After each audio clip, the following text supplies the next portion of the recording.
Welcome to Westmont's Compelling Conversations. I'm Gayle D. Beebe, president of Westmont College. In Compelling Conversations, I engage scholars, leaders, authors, and members of our community in discussions that inform us about essential issues and encourage us to take meaningful action.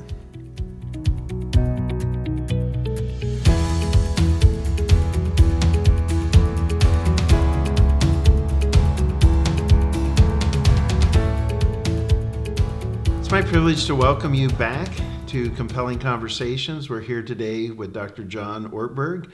John is a pastor, a thought leader, a cultural influencer, academic, and a dear friend. And I have just first got to know John from a distance, as he was a great author, an incredible preacher. And I had the privilege of hearing him speak in these huge public arenas. And then coming to Westmont gave us an opportunity to begin getting to know each other. And as time has allowed, we've just had more and more time to spend together. It's deepened our friendship and just deepened my appreciation for John's unique blend of gifting and insight, and the way in which he takes so many sources of inspiration and blends them together in a way that really gives us a compelling example of how we can walk with Christ in the 21st century. John, thank you for joining me. It's wonderful to see you this morning. Well, Mr. President, it's delightful to be here, so thank you for asking me. Gayle always prefers that I either call him Mr. President or Dr. Beebe. That is not true. No, that's not true. But we have had some wonderful times together and some great conversations. Let's start just at a very benign level. Where did you grow up? So I grew up in the Midwest, in Rockford, Illinois, outside of Chicago, and then went to school back in the Midwest at another Christian liberal arts educational institution that starts with a W, but whose winters are much worse than they are out here, Wheaton College. And then came out to Fuller and got a degree in psychology. I actually thought I would become a psychologist, but I was not drawn to doing therapy. I believe in therapy really deeply, right, but it was kind of draining to me. I wasn't good at it. People got unhealthier the longer I saw them.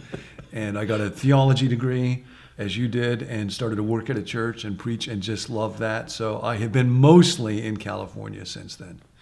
Well, talk about your entree into the church, because you're very honest about just your initial forays into preaching. And obviously you have become one of the great thought leaders from the church. Well, and so I have just a huge appreciation and respect for the contribution you've made, both theologically and to the life of the church, the ways in which we think about our faith. How did you migrate from psychology into ministry? Yeah, it was an interesting journey for me, because I ended up being a pastor, and I grew up in the Baptist church, where the idea I always had was you can't become a pastor unless you get the call. Okay. And the call has to be some kind of a supernatural voice impression moment when you are instructed clearly you got to be a pastor. And that never happened for me. And it was very frustrating. So I was getting a degree in psychology and yet working at a church part-time, and La Crescenta First Baptist Church. And I would feel deeply alive. There'd be times when I was preaching and I would feel like every cell in my body is just right now kind of attuned to the congregation and what's going on there, and my own inner thoughts and what might God want to be saying. And there was a joy and then aliveness in it that was really deep. But part of the challenge for me was when I had been working there for a couple of years, I was up preaching and just fainted dead away. The sermon wasn't going really well, started to get kind of dizzy, and I was laying flat on the floor.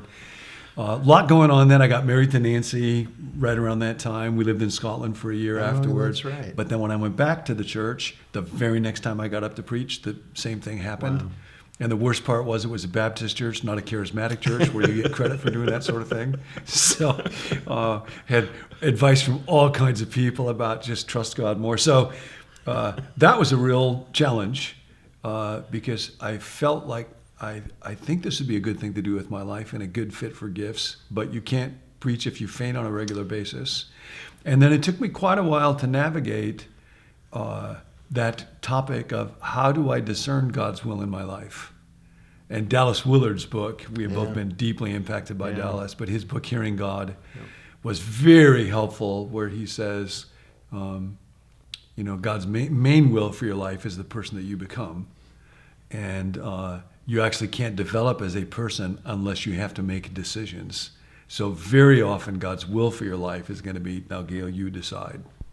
And I think God knew I would grow a lot more if I had to make a difficult decision than if I just got a postcard telling me what to do. But I would have preferred the postcard. Over all the trauma. Yes.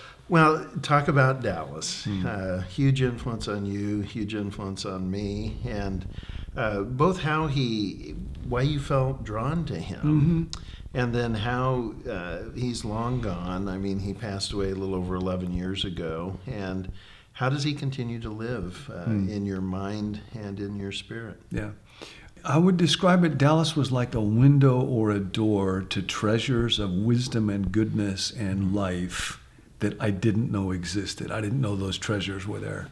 And if he were here, and he might be, he would be the first to say, it's not about him, it's about what came through him. And yet, of course, when you love that person, it is about them. So it's both. In my case, I've always been really interested in that confluence of what does it mean to be a person? What is humanity? How do people change? Why is change so difficult? Where does God fit into that? How do we experience God? So that's why studying psychology and theology and then philosophy gets mixed in there somewhere was always so interesting to me. Well, one of the things that I love about your mind is you're so good at taking a vast array of sources and really integrating it. And I've been struck by that on so many accounts, including your interaction with Dallas's thoughts.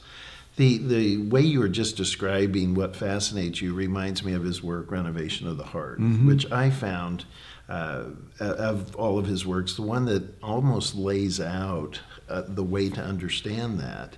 As a psychologist and a theologian, how do you interact with Renovation of the Heart? There's just so much. We could talk for hours and hours and hours about this.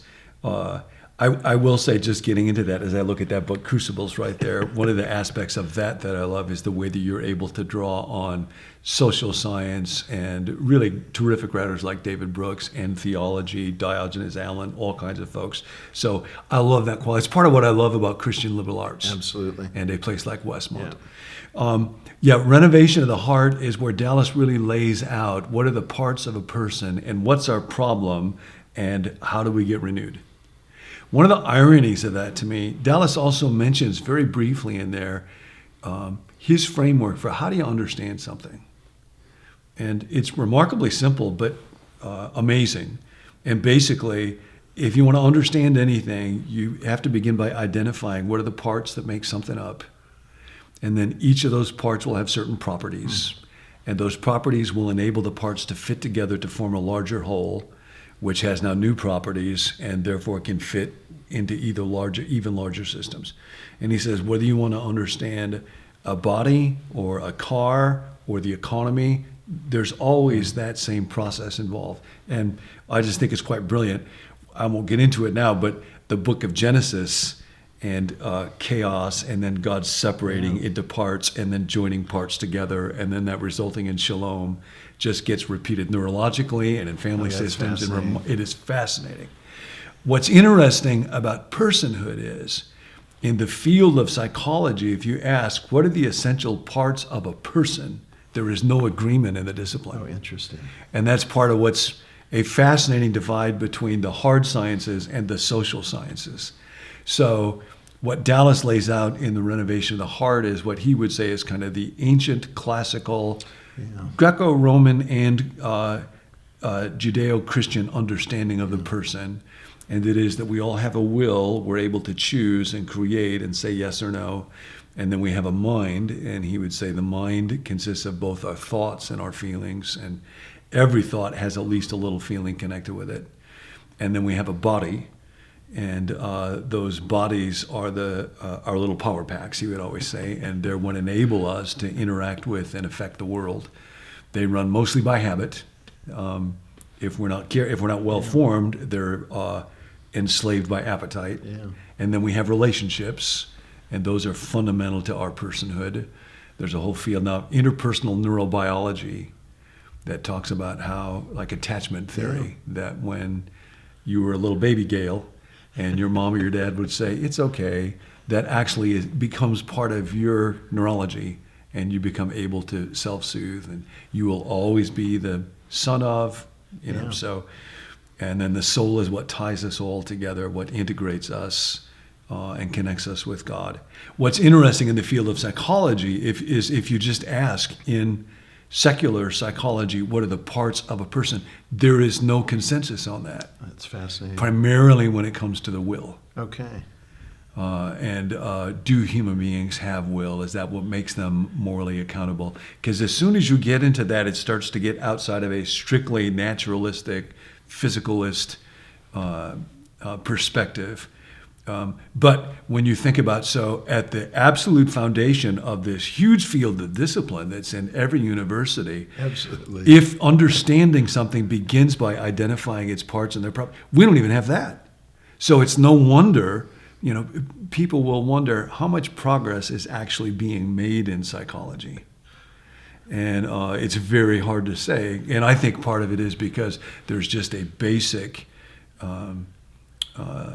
inability to come to consensus around that. And that's where, even though I had gotten a degree in psychology at a great school that I loved, we were always interested in the integration of psychology and theology. And when I read Renovation of the Heart, it was present there in a way that I had not seen it someplace else. And it's not because it's a real technical book.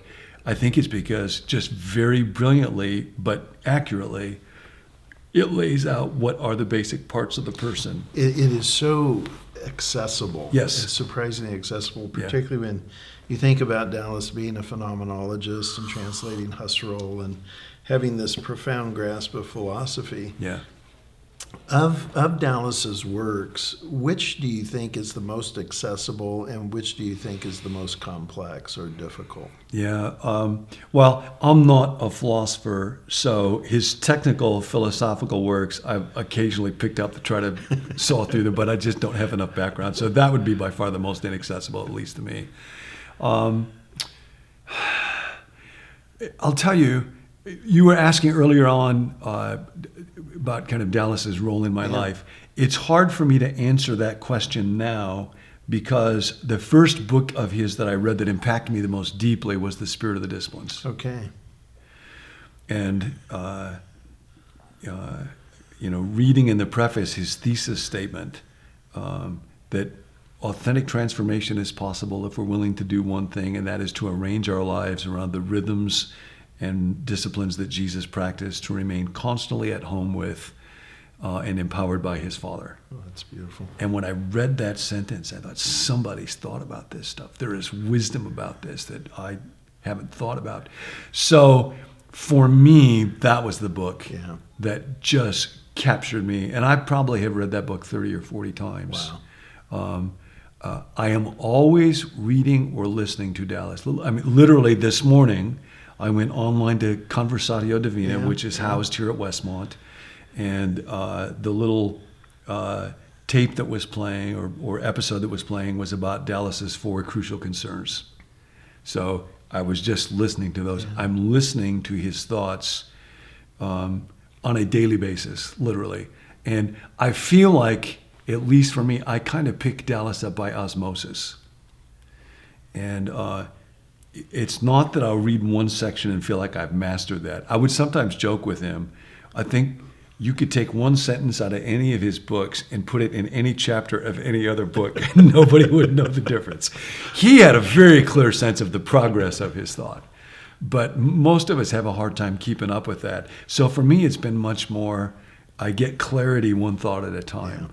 And then he's not at all a systematic theologian. He doesn't build a structure like that, but there's an organic wholeness to his thought where it all fits together in ways that I just think are very well. He does remind me of Philosophy for Understanding Theology, of the way he comes at the discipline of theology from a philosophical background. Yes. John, you have been a prolific author and an amazingly compelling one.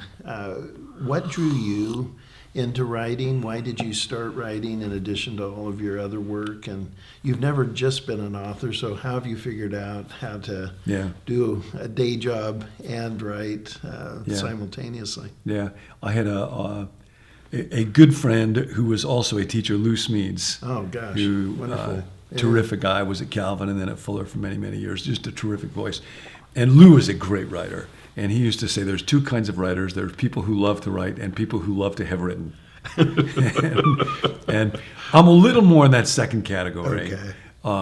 I don't feel like I have to write in order to live. I don't primarily experience something when I'm writing, but I do get a lot of joy out of crafting a sentence. Oh, that's beautiful. So I've never, some people who preach, they'll kind of hand over their sermons and then another person will put them into a book, and I've never done that. I like actually crafting words and thoughts and get a kind of joy out of that. But I feel like I'm in between those two. So I'll think of somebody like Philip Yancey as mainly a writer, or Fred Buechner. Yeah. And when I read their words, I think, I wish I could do that, but I can't do that. But I do love that. But then I also love to preach. And I'll think about somebody like Tony Campolo, who's just an electrifying speaker. But I don't think his investment in writing is the same as just when he's up in front of a crowd, he just comes to life. So I'll feel like there's aspects of speaking before a group or parts of me come alive that don't when I'm writing.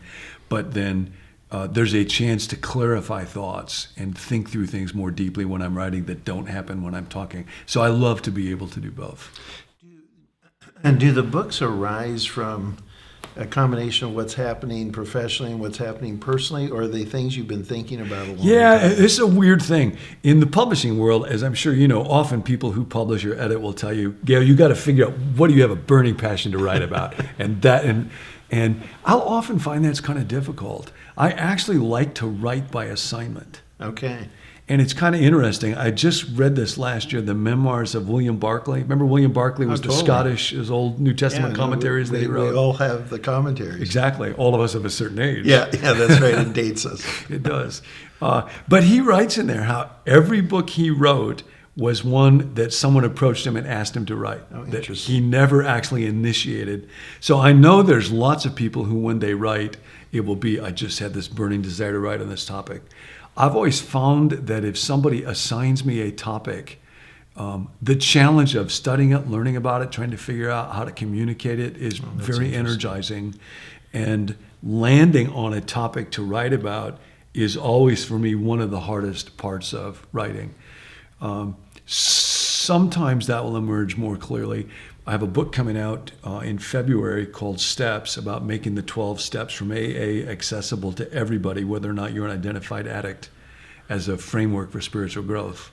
And that one, my friend Rick Blackman, who's a Westmont grad, thank you, said to me probably 5 or 6 years ago, he said, John, I think God is telling me that you should write a book about the 12 steps.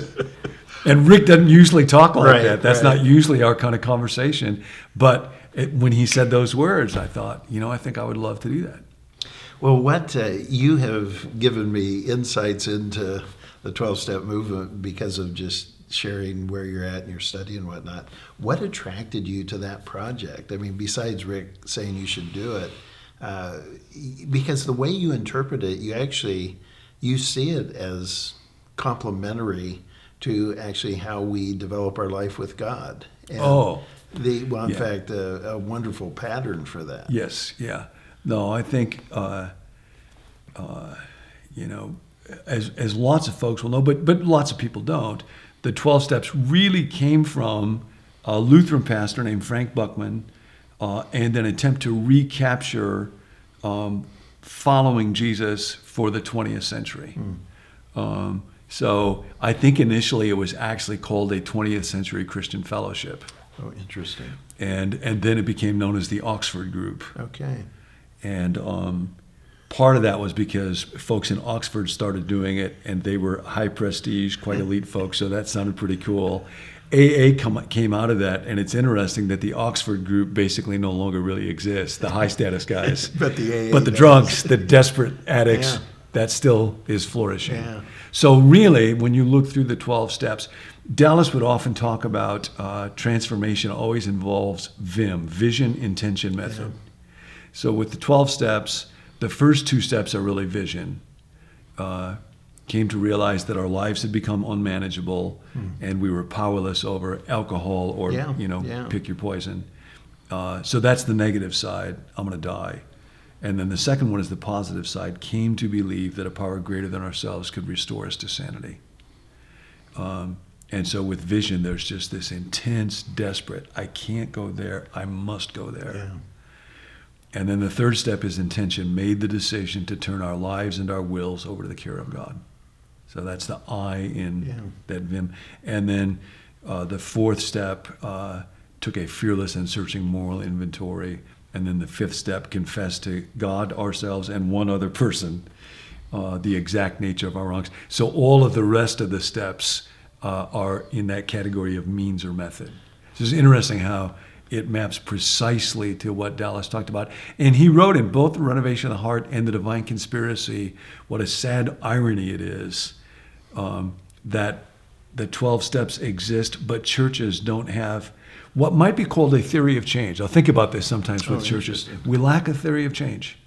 At the end of 12-step meetings, often they'll say Serenity Prayer, the Lord's Prayer, then everybody joins hand, and they will say, keep coming back, it works. Or keep coming back, it works if you work it.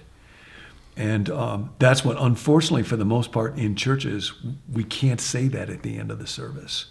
Because we don't actually, you ought to read the Bible and you should pray and you should give. But in AA, they know, it's very humbly, but they know if they give themselves over to these steps in a spirit of genuine surrender, they can receive the power to become sober. And if they don't do that, then they won't.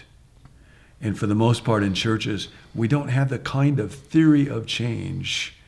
Here's what we need to be doing, through which we can receive the power to experience a palpably different kind of life. Wow. And you say that comes out in February. Yeah. Called Steps. Who is the publisher? Tyndale. Okay. Yeah. Well, we'll look forward to it. I've loved hearing you talk about it and just the amazing insights you have as a result of it. What are some of your other books that have come out of moments of time that actually speak beyond the time they were written? Well, the first book that I wrote, The Life You've Always Wanted, really was about trying to communicate what are the spiritual disciplines, what are some of the key ones, and why do they matter? So often people just think, well, I should practice Sabbath or solitude, but it's not real clear why. Yeah. So I talk in that book about my understanding of my ministry basically being Dallas for Dummies, just trying to boil down wisdom in ways that could be more accessible. So that would be one. I wrote one called If You Want to Walk on the Water, You Got to Get Out of the Boat. And that's about kind of risk and dealing with fear, and that's just a perennial issue for people. I wrote one called Who Is This Man? About the impact of Jesus on history. And I'm not a historian, but I love that topic. So that was very faith-building for me. I did one called Soul Keeping, where I tried to unpack really from Dallas, what is the soul? Because that's a word that's largely been lost in our day. So those would be some of them that... How many do you have? Do you have 14, 12? I think about that, 14, yeah. Well, you're a wonderful author. I love reading your work. That's very kind, thank you. And you were acknowledged to be one of the great orators by my mother and by many others. But I have always loved hearing you speak because you are just not just masterful, but magic with words in terms of how you can create these pictures, these mental pictures that actually help us understand. And I just so appreciate the way in which you actually think through thoughts to the point that they actually connect all of these disparate realities. And so just grateful for your work. You have been married to Nancy. How long have you been married? We have been married 41 years as of this past June. All right. Yeah. And in many respects, you have had overlapping vocations. sometimes in the same place, but often you're located in the same geography, but working for different organizations. How has the marriage and ministry worked? Yeah, when we started dating each other, Nancy was also going to seminary, and she was also working part-time in a church. So I don't think that was real significant in what drew us together, but it's been a wonderful gift that there's a lot of overlap of interest in that way. Yeah. So that's been very joyful. Sometimes for a while at Willow Creek and for a while at Menlo Park, we worked at the same church. Mostly we haven't. And we both love to preach and teach. I've been involved in leadership, but my main joy is around learning and communication and not there. Nance is an amazingly gifted communicator, speaker, and writer, although she hates to write. Her editor, one time, she was working on a book, and her editor said, "We need more words." So Nancy sent her a dictionary. It's like, "Here, go ahead, take what you need. Find them for yourself." Yeah, exactly. Yeah. But leadership to build teams, envision people, hold folks accountable, try to figure out where the mission is going to go. She just vibrates with that sort of stuff. So I think our kind of center of gravity around ministry is different enough that that's been kind of life-giving to both of us, and we both learn from each other and respect and admire each other's crafts. Although I will say, as a man, when we first got married, I never would have been able to say, "Oh yeah, Nancy's leadership gifts are way stronger than mine." That would have been a very painful thing for me to say. Okay. So that was a journey to come to a place to first grudgingly recognize it, and then eventually to just feel the freedom to celebrate it. One of the difficult chapters for you in your vocation were some of the reasons that you have started to become new. Mm-hmm. And the one of the most amazing farewell addresses I've ever seen was your final sermon at Menlo, and I've just sent dozens of people to find it when they have been called upon to take a new direction. As you look at what gave impetus to become new and all that's in that's just become a wonderful daily devotional for Pam and me, are you open to talking about the journey to that new effort and that new work? I think the details of it involve folks who kind of own stories where it's not mine to tell other people's stories. But certainly from my perspective, it was a journey that involved pain, both with people that I loved and then a church where I loved serving. And a sentence that I've talked about a lot over the last few months in thinking a lot about story and how everybody has a story. Nobody gets the story they want. That is such a great phrase. I've loved your teaching on that. And it's been interesting. That's the line that I'll keep hearing back from people, because I think all of us resonate with that. And most of us sooner or later resonate in real deep ways. Yeah. And so, for me, I left the church ministry that I had been doing for many, many decades and really didn't know what does the future hold, what should the future hold. But I had two people speak into my life, and one said, your craft, God has called you to communicate, and you need to not neglect that. Absolutely. You need to keep honing that. Don't let it slide. And I thought, I think that's true. And then another one just talked about you need to be doing something every day. And so that is what kind of led me to think, well, I could talk into a phone. Nobody can take that away. And maybe somebody would want to listen. And so I began to do that. But it was very much just out of those two pieces of advice and no idea of would it lead to something or not lead to something. And it was very low key for a variety of reasons. And kind of flowing out of difficulties that we had gone through. And I resonated a lot with a story where Jesus went into the synagogue and there was a man that had a withered hand, a shriveled hand. Yeah. And the very thing that the guy wants to hide, Jesus calls him to expose, stand up in front of everybody, and then asks him to do the one thing that he can't do, which is to stretch out your hand. And in that moment of openness and honesty and rawness and hurt and brokenness, then comes power and healing. And I think Jesus works that way. Yeah. And I think we see that in things like AA, and we see it in the church when it's working right. So that little online community, it's called Become New, from Dallas's mantra. The main thing God gets out of your life is the person you become. But I'll talk quite often about we are the fellowship of the withered hand.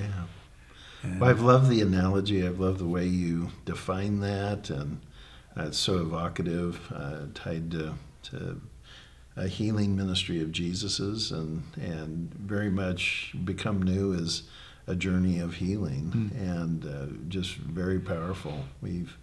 Pam and I both watch it, and watch it on our iPhones, and what are they, 10 to 12 minutes, most of them, but they're just power-packed, and just so grateful for them. Well, thank you.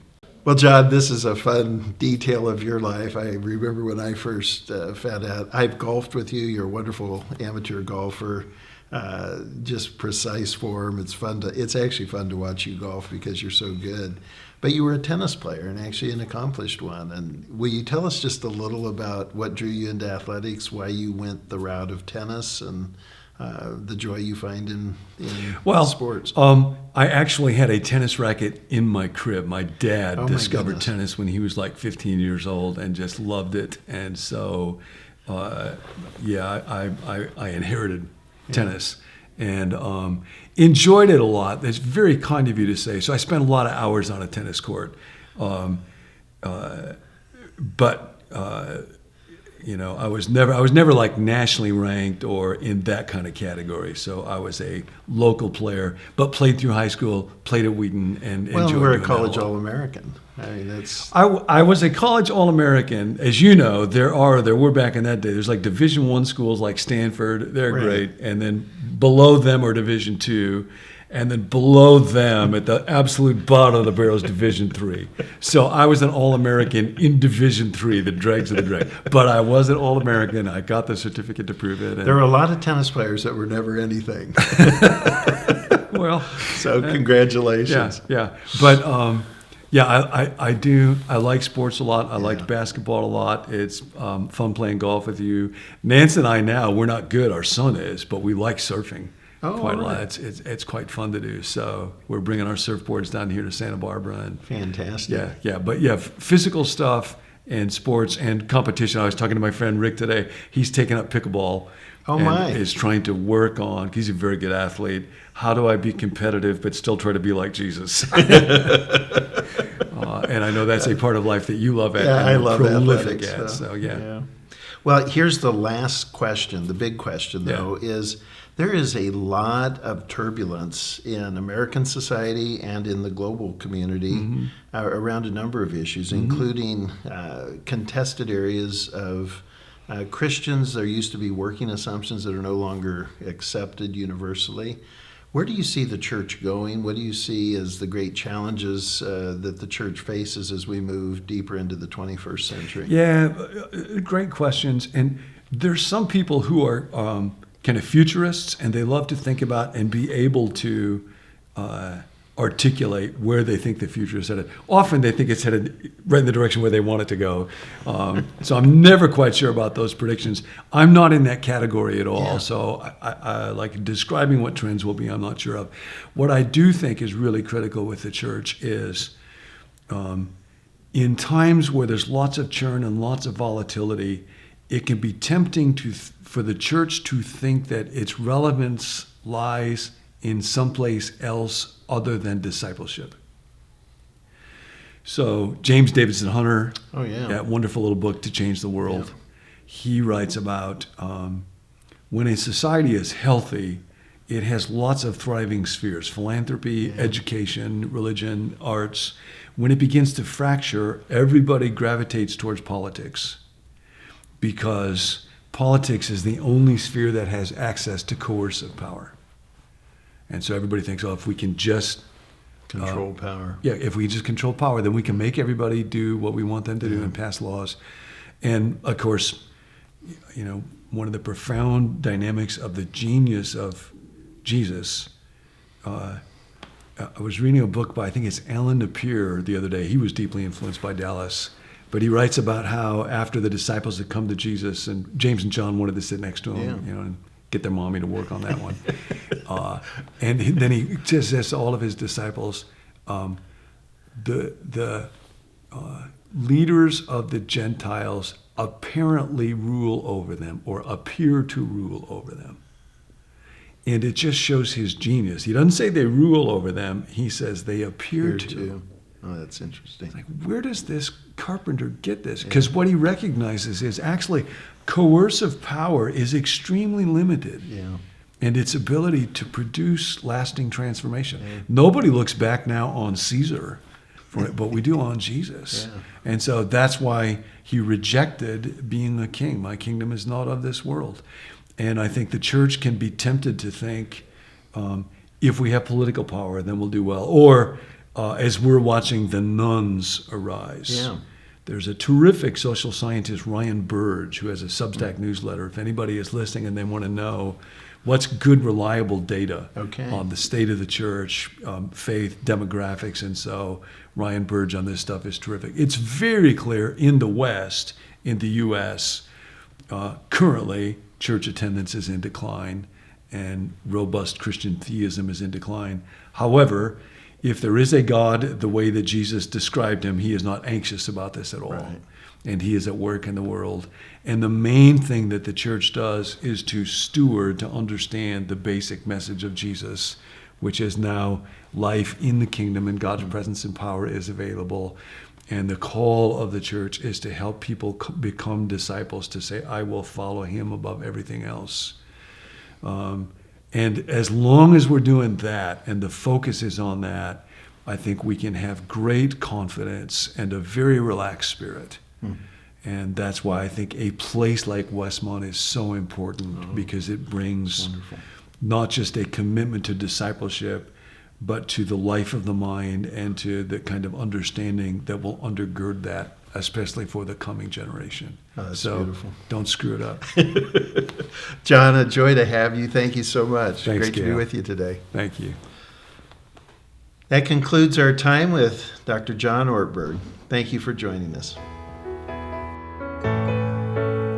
Join us next time for another compelling conversation with President Gayle D. Beebe.